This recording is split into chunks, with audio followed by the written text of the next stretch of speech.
ನಮಸ್ಕಾರ ಕರ್ನಾಟಕ, ಹೆಂಗದೀರಿ? ಎಲ್ಲರೂ ಆರಾಮದಿರಿನ? ನೀವೆಲ್ಲರೂ ಆರಾಮದಿರಿ ಅಂತ ಅನ್ಕೊಳಕತ್ತನ್ರಿ. ನಾವು ಆರಾಮದ ನೋಡ್ರಿ. ಬರ್ರಿ ಇವತ್ತಿನ ಒಂದು ಹೊಸ ವಿಡಿಯೋನ ಶುರು ಮಾಡೋಣ.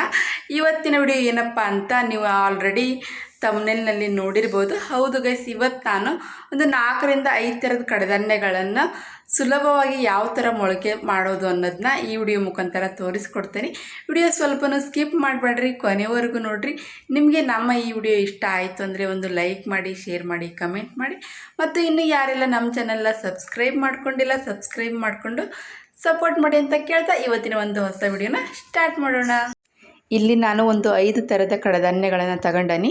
ಅವರೆಕಾಳು, ಕಡಲೆಕಾಳು, ಹೆಸರು ಕಾಳು, ಇದು ಬಿಳೆ ವಟಾಣಿ ಕಾಳು ಮತ್ತು ಕಪ್ಪು ವಟಾಣಿ ಕಾಳು. ವಟಾಣಿ ಕಾಳಿಗೆ ಬಟಾಣಿ ಅಂತಲೂ ಕರೀತಾರೆ.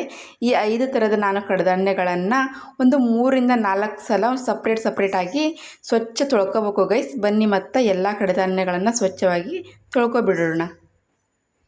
ಇವಾಗ ನಾನು ಎಲ್ಲ ಕಾಳುಗಳನ್ನು ಒಂದು 3ರಿಂದ 4 ಸಲ ಸ್ವಚ್ಛವಾಗಿ ತೊಳ್ಕೊಬಿಡಬೇಕು. ಎಲ್ಲವಕ್ಕೂ ಒಂದು ಸ್ವಲ್ಪ ನೀರು ಹಾಕಿಡ್ತೀನಿ.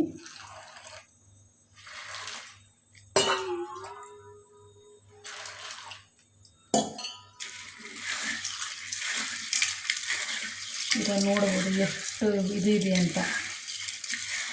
ಮನೆಯಲ್ಲೇ ಮಾಡಿದ ಕಾಳುಗಳಾದರೆ ನಾವು ಅಷ್ಟೊಂದು ಪೌಡರೆಲ್ಲ ಮಿಕ್ಸ್ ಮಾಡಿ ಇಡೋದಿಲ್ಲ.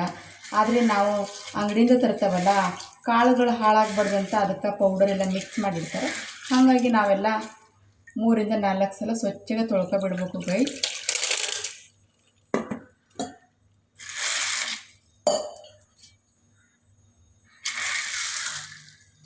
ಇದೇ ಥರ ಎಲ್ಲ ಕಡಧಾನ್ಯಗಳನ್ನು ನಾನು ಸ್ವಚ್ಛವಾಗಿ ತೊಳ್ಕೊಬಿಡ್ತೀನಿ.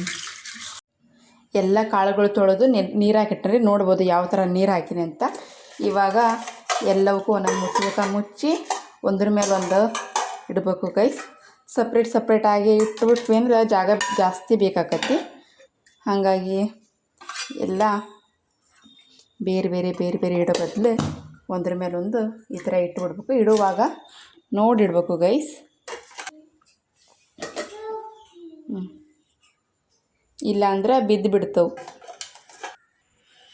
ನಾವು ಅಷ್ಟು ಈ ಥರ ಇಟ್ಟನ್ರಿ, ಒಂದ್ರ ಮೇಲೆ ಒಂದು ಹಾಕಿ. ಇವಾಗ ಇವನ್ನ ಒಂದು 7ರಿಂದ 8 ತಾಸು ಚೊಲತ್ನಾಗ ನೆನೆಸ್ಕೋಬೇಕ್ರಿ. ಸೊ ಗೈಸ್, ಒಂದು 7ರಿಂದ 8 ತಾಸು ಕಾಳುಗಳನ್ನು ಚೊಲತ್ನಾಗ ನೆನೆಸ್ಕೊಂಡನಿ. ಇಲ್ಲಿ ನೋಡ್ಬೋದು ನಾನು ಮಧ್ಯಾಹ್ನ ಕ್ಲೀನಾಗಿ ತೊಳೆದು ನೆನೆ ಹಾಕಿದ್ದೆ. ಇವಾಗ ಟೈಮ್ ಬಂದು ಸಾಯಂಕಾಲ 7:30 ಆಗಿದೆ. ಎಷ್ಟು ಚೊಲತ್ನಾಗ ನೆಂದು ನೋಡ್ಬೋದು. ಅಷ್ಟು ನೋಡ್ಬೋದು ಹೆಸರು ಕಾಳು ಎಷ್ಟು ಚೆನ್ನಾಗಿ ನೆಂದು ಬಂದವು ಅಂತ. ಇವಾಗ ನಾನು ಇವೆಲ್ಲ ಕಾಳುಗಳಾಗ ನೀರದವಲ್ಲ, ನೋಡಿ ಯಾವ ಥರ ಕಾಣ್ತು ಅಂತ. ಈ ನೀರೆಲ್ಲ ತೆಗೆದು ಮತ್ತೊಂದು ಸಲ ಕ್ಲೀನಾಗಿ ತೊಳ್ಕೊಂಡು ಬಸ್ದಿಟ್ಕೊಂತೀನಿ ಗೈಸ್. ಪ್ರತಿಯೊಂದು ಕಾಳುಗಳಲ್ಲಿರೋ ನೀರನ್ನೆಲ್ಲ ಬಸ್ದಿಟ್ಕೊಂತೀನಿ. ಒಂದು ಸ್ವಲ್ಪ ನೀರಿರಬಾರ್ದು. ನೀರಿತ್ತಪ್ಪ ಅಂದ್ರೆ ಒಂಥರ ಹುಳಿಚಿ ವಾಸನೆ ಬರ್ತಾವೆ ಮೂಡು ಬಂದಮೇಲೆ. ಅದಕ್ಕೋಸ್ಕರ ಚೊಲತ್ನಾಗ ನೀರು ಬಸ್ಕೋಬೇಕು. ಇಲ್ಲಿ ನೋಡ್ಬೋದು ನಾನು ಎಲ್ಲ ಚೊಲತ್ನಾಗ ಬಸ್ಕೊಂಡು ಮತ್ತೊಂದು ಸಲ ಕ್ಲೀನಾಗಿ ತೊಳೆದಿಟ್ಕೊಂಡೀನಿ. ಇವಾಗ ನಾವು ಇದನ್ನು ಒಂದು ಕಾಟನ್ ಬಟ್ಟೆ ತೊಗೋಬೇಕು. ಕಾಟನ್ ಬಟ್ಟೆ ತಗೊಂಡು ಎಲ್ಲ ಕಡಧಾನ್ಯನ ಸಪ್ರೇಟಾಗಿ ಒಂದು ಸ್ವಲ್ಪ ಒರೆಸ್ಬೇಕು. ಯಾಕಂದರೆ ಹಸಿ ಅದು ನೋಡ್ಬೋದು ಇಲ್ಲಿ ಈ ಥರ ಇರಬಾರ್ದು. ಒಂದು ಸ್ವಲ್ಪ ಒರೆಸ್ಬೇಕು ಅವನ್ನ. ಈ ಥರ ಕಾಟನ್ ವೇಲ್ ಆಗಿರ್ಬೋದು, ಇಲ್ಲ ಬಟ್ಟೆ ಆಗಿರ್ಬೋದು ತೊಗೊಂಡು ಚೊಲತ್ನಾಗ ಒಂದು ಸ್ವಲ್ಪ ಈ ಥರ ಒರೆಸ್ಬೇಕು.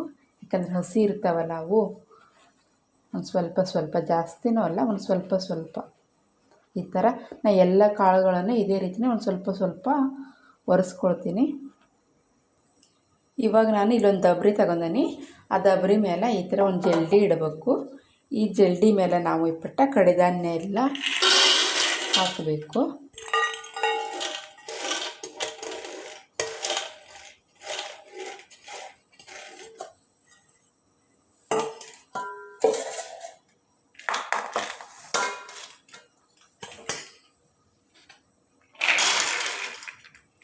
ನಾನಿಲ್ಲಿ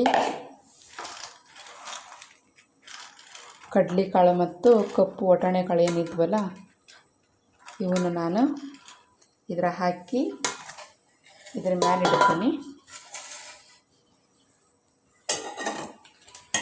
ಒಂದು ಕಾಟನ್ ಬಟ್ಟೆ ತೊಗೋಬೇಕು. ಅದನ್ನ ಸ್ವಲ್ಪ ಒದ್ದೆ ಮಾಡಿಕೊಂಡು ಅದ್ರ ಮೇಲೆ ಈ ಥರ ಇಡಬೇಕು.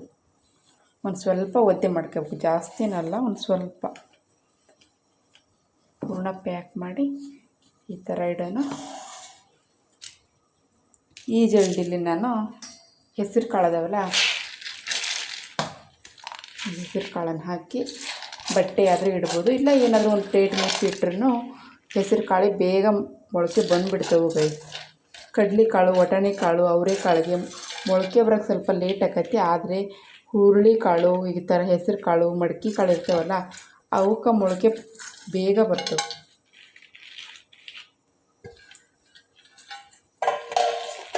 ಇದ್ರ ಮೇಲೆ ಒಂದು ನಾನು ಮುಚ್ಚಿ ಈ ಥರ ಇಡ್ತೀನಿ. ಇವಾಗ ಒಂದು ಅವರೆಕಾಳು ಮತ್ತು ವಟಾಣಿ ಕಾಳು ಅದಾವು, ಇವನ್ನು ಇದೇ ಥರ ನಾನು ಬೇರೆ ಬೇರೆ ಡಿಶ್ನಲ್ಲಿ ಇಡ್ತೀನಿ ಗೈಸ್. ಇಲ್ಲಿ ನೋಡ್ಬೋದು ಈ ಥರ ಜಲ್ಡಿ ಇದೆ. ಈಗ ಸೈಡಿ ಇಲ್ಲ, ಮಧ್ಯೆ ತೂತುಗಳಿದಾವೆ. ಇಲ್ಲಿ ನೋಡ್ಬೋದು ಒಂಥರ ಜಲ್ಡಿ ಥರ. ಇದ್ರಾಗ ಹಾಕಿ ನಾನು ಇಡ್ತೀನಿ. ಇಟ್ಟು ಮೇಲೊಂದು ಬಟ್ಟೆ ಆದರೂ ಇಲ್ಲ ಪ್ಲೇಟ್ ಆದರೂ ಮುಚ್ಬೋದು. ನಾ ಇಲ್ಲಿ ಪ್ಲೇಟ್ ಮುಚ್ತೀನಿ. ಈ ಕಡೆ ವಟಾಣಿ ಕಾಳು ತೊಗೊಂಡನಿ, ಇದ್ರಾಗ ನಾನು ಅವರೆಕಾಳು ತೊಗೊಂಡನಿ. ನಮ್ಮ ಜೀವ ನೋಡ್ರಿ ಇಲ್ಲಿ ನೋಡ್ಬೋದು, ಅವರೆಕಾಳು ಜೊತೆ ವಟಾಣಿ ಕಾಳು ಮಿಕ್ಸ್ ಮಾಡಿ ಇಟ್ಬಿಟ್ಟಾನು. ಪಲ್ಯ ಮಾಡೋ ಟೈಮಲ್ಲಿ ಅವನ್ನೆಲ್ಲ ಆರಿಸ್ಕೊಂಡೆ ಪಲ್ಯ ಮಾಡ್ಬೇಕು ನಾನು, ಇಲ್ಲ ಮಿಕ್ಸ್ ಪಲ್ಯ ಅಂತಾದರೂ ಮಾಡಬೇಕು. ಮಕ್ಳಿದ್ದು ಮಂದ್ಲಿ ಇದೇ ಥರ ಆಗೋದು ನೋಡಿ. ಇವಾಗ ನಾನೆಲ್ಲ ಈ ಥರ ಮುಚ್ಚಿ ಒಂದ್ರ ಮೇಲೆ ಒಂದು ಹಾಕಿ ಸೈಡ್ಗೆ ಇಟ್ಬಿಡ್ತೀನಿ ಗೈಸ್. ಬೆಳಗ್ಗೆವರೆಗೂ ಡೈರೆಕ್ಟ್ ಬೆಳಗ್ಗೆ ನೋಡೋಣ ಯಾವ ಥರ ಮೊಳಕೆ ಬರ್ತವೆ ಅಂತ. Good morning guys. ಇವಾಗ ಟೈಮ್ ಬಂದು 11:30 ಆಗೈತಿ. ನಿನ್ನೆ ರಾತ್ರಿ ನಾನು 7:30 ಸುಮಾರು ನೆಂದಿರುವಂಥ ಕಾಳುಗಳನ್ನೆಲ್ಲ 2 ಸಲ ಕ್ಲೀನಾಗಿ ತೊಳೆದು ಮೊಳಕೆ ಬರೋದಕ್ಕೆ ಎಲ್ಲ ಕಟ್ಟಿಟ್ಟಿದ್ದೆ. ಈ ಕಡೆ ಎಲ್ಲ ಒಂದೊಂದೇ ಡಬ್ಬೆಗೆ ಹಾಕಿಟ್ಟಿದ್ದೆ. ನೋಡೋಣ ಬನ್ನಿ ಮೊಳಕೆ ಯಾವ ಥರ ಬಂದಿದೆ ಅಂತ. ನಿನ್ನೆ ರಾತ್ರಿ 7:30 ಸುಮಾರು ನಾನು ಮೊಳಕೆ ಬರೋಕೆ ಇಟ್ಟಿದ್ದೆ ಅಂದರೆ ಇವಾಗ 11:30, ಒಂದು 15ರಿಂದ 15:30 ತಾಸು ಆಗೈತಿ. ನೋಡೋಣ ಯಾವ ಥರ ಮೊಳಕೆ ಬಂದಿದೆ ಅಂತ ನಿಮಗೂ ತೋರಿಸ್ಕೊಡ್ತೀನಿ. ಸೊ ಮೊದಲು ನಾನು ಹೆಸರು ಕಾಳು ತೋರಿಸ್ಬಿಡ್ತೀನಿ. ಹೆಸರು ಕಾಳು ಲಘುನ ಮೊಳಕೆ ಬಂದುಬಿಡ್ತಾವೆ. ಇಲ್ಲಿ ನೋಡ್ಬೋದು ಎಷ್ಟು ಚಲೋತ್ನಾಗ ಮೊಳಕೆ ಬಂದಿದೆ ಅಂತ. ಕೆಳಗೆ ನೋಡಿ, ತುಂಬ ಚೆನ್ನಾಗಿ ಬಂದವು. ಹೆಸರು ಕಾಳು, ಹುರುಳಿ ಕಾಳು, ಮಡಕೆ ಕಾಳು ಇವೆಲ್ಲ ಲಘುನ ಪಟ್ಟಂತ ಬಂದುಬಿಡ್ತವೆ, ಜಾಸ್ತಿ ಟೈಮ್ ಹಿಡಿಯೋದಿಲ್ಲ. ಹೆಸರು ಕಾಳು ಆಮೇಲೆ ಕಡೆ ನಾನು ಇದನ್ನು ಒಂದೊಂದು ದಿವಸ ಇದ್ರಾಗ ಹಾಕಿಟ್ಟಿದ್ದೆ, ಆಮೇಲೆ ಕಡೆ ಇದ್ರಾಗ ಹಾಕಿಟ್ಟಿದ್ದೆ. ನಾನು ತೆಗೆದ್ಬಿಟ್ಟು ನಾನು 2 ಕಾಟನ್ ಬಟ್ಟೆ ಇದೆಯಲ್ಲ ಅದರಲ್ಲಿ ನಾನು ಸಪ್ರೇಟಾಗಿ ಕಟ್ಟಿ ಇಟ್ಟೇನೆ. ಇದರಲ್ಲೂ ನೋಡ್ಬೋದು ಯಾವ ಥರ ಬಂದಿದೆ ಅಂತ. ಹೊರಗಡೆ ಬಂದಿದೆ ಮೊಳಕೆ, ತೋರಿಸ್ತೀನಿ.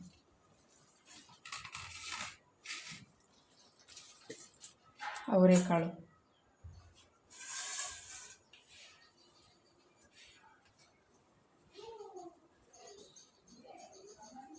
ಆಮೇಲೆ ವಟಾಣಿ ಕಾಳು ನೋಡ್ಬೋದು ಚೆನ್ನಾಗಿ ಬಂದಿದೆ ಅಂತ. ನೋಡಿ ಎಷ್ಟು ಉದ್ದುದ್ದಾಗಿ ಮೊಳಕೆ ಬಂದಿದೆ ಅಂತ. ಯಾವಾಗಲೂ ಬಟ್ಟೆಲಿ ಕಟ್ಟಿಡ್ತೇವಲ್ಲ ಆ ಟೈಮಲ್ಲಿ ನಾವು ಬಟ್ಟೆ ಸ್ವಲ್ಪ ಹಸಿ ಮಾಡ್ಕೋಬೇಕು. ಹಸಿ ಮಾಡ್ಕೊಂಡು ಕಟ್ಟಿಡ್ಬೇಕು, ಹಂಗಾದ್ರೆ ಚಲೋ ಬರ್ತವೆ. ಇಲ್ಲಿ ಕಡಲೆಕಾಳು ನೋಡ್ಬೋದು, ಕಡಲೆಕಾಳನ್ನು ಕೆಳಗೆ ಚೆನ್ನಾಗಿ ಮೊಳಕೆ ಬಂದವು ಅಂತ ನೋಡಿ, ಉದ್ದುದ್ದಾಗಿ ಮೊಳಕೆ ಬಂದವು. ಕಪ್ಪು ವಟಾಣಿ ಕಾಳನ್ನು ಈ ಎಲ್ಲ ಕಳೆದಾನ ನಾನು ಒಂದು ಪರಾತ್ನಲ್ಲಿ ಸೈಡ್ ತೆಗೆದಿಟ್ಕೊಬಿಡ್ತೀನಿ. ತೆಗೆದಿಟ್ಕೊಂಡು ಒಂದೇ ಸಲಿನ ತೋರಿಸ್ತೀನಿ. ಅಷ್ಟು ಒಂದು ಸ್ವಲ್ಪನೂ ಹಸಿ ಇಲ್ಲ, ಈ ಥರನೇ ಇರಬೇಕು. ಇಲ್ಲಾಂದ್ರೆ ಸ್ವಲ್ಪ ಹಸಿ ಇದ್ವು ಅಂದರೆ ಅವು ವಾಸನೆ ಬರ್ತವೆ ಮೊಳಕೆ ಕಾಳು. ನಾನು ಈ ಡಬ್ಬೆಲಿ ಇಟ್ಟಿದ್ದೆಲ್ಲ ನೋಡಿರಿ, ಕೆಳಗಡೆ ಅದರಲ್ಲಿರೋ ನೀರೆಲ್ಲ ಇಳ್ಕೊಂಡೈತೆ ನೋಡಿರಿ. ಈ ಥರ ಡಬ್ಬೆಲಿ ಹಾಕಿ ಈ ಥರ ಯಾವಾಗಲೂ ಇಡಬೇಕು, ಹಂಗಾದ್ರೆ ನೀರೆಲ್ಲ ಕೆಳಗೆ ಇಳಿತೈತಿ. ಆಮೇಲೆ ಕಡೆ ಚಲೋತ್ನಾಗ ಮೊಳಕೆ ಕಾಳು ಬರ್ತವೆ ಗೈಸ್. ಸೊ ನೋಡಿದ್ರಲ್ಲ ಕಾಳುಗಳಿಗೆ ಮೊಳಕೆ ಯಾವ ಥರ ಬರ್ಸೋದು ಅಂತ. ಒಂದು 15ರಿಂದ 16 ತಾಸು ನೀವು ಈ ಥರ ಇಟ್ಟರೆ ಚೆನ್ನಾಗಿ ಮೊಳಕೆ ಬರುತ್ತೆ. ಎಷ್ಟು ಉದ್ದುದ್ದಾಗಿ ಮೊಳಕೆ ಬಂದಿದೆ ನೋಡ್ಬೋದು. ಒಂದು ಸಲ ನೀವು 4-5 ಥರದ ಕಡಧಾನ್ಯಗಳನ್ನು ಈ ಥರ ನೀವು ಮೊಳಕೆ ಮಾಡಿ ಇಟ್ಟರೆ ಬೆಳಗ್ಗೆ ಎದ್ದು ಕೂಡಲೇ ಏನು ಪಲ್ಯ ಮಾಡೋಣ ಟೆನ್ಷನ್ನೇ ಇರೋದಿಲ್ಲ. ಬೆಳಗ್ಗೆ ಎದ್ದು ಕೂಡಲೇ ಬೇರೆ ಬೇರೆ ಥರದ ಪಲ್ಯನೂ ಮಾಡ್ಬೋದು, ಸಾರು ಮಾಡ್ಬೋದು. ಮತ್ತು ಇಷ್ಟ ಆದರೆ ಮಕ್ಕಳಿಗೆ ಏನಾದರೂ ಪಕೋಡ ಮಾಡಿಕೊಡ್ಬೇಕು ಅಂದರೆ ಎಲ್ಲ ಕಡಧಾನ್ಯನೂ ಸ್ವಲ್ಪ ಮಿಕ್ಸ್ ಮಾಡಿ ನೀವು ಪಕೋಡನೂ ಮಾಡಿಕೊಡ್ಬೋದು, ಆರೋಗ್ಯಕ್ಕೂ ಒಳ್ಳೆಯದು. ನೋಡಿದ್ರಲ್ಲ, ಇದನ್ನು ನಾನು ಬೇರೆ ಬೇರೆ ಡಬ್ಬೆಯಲ್ಲಿ ಸಪ್ರೇಟಾಗಿ ಹಾಕಿ ಒಂದು 7ರಿಂದ 8 ದಿನ ನಾನು ಸ್ಟೋರ್ ಮಾಡಿ ಫ್ರಿಜ್ಜಲ್ಲಿ ಇಡ್ತೀನಿ. ನೋಡ್ಬೋದು, ನೀವು ಹೊರಗೂ ಇಡ್ಬೋದು, ಆದರೆ ನಾನು ಫ್ರಿಜ್ಜಲ್ಲಿ ಇಡ್ತೀನಿ.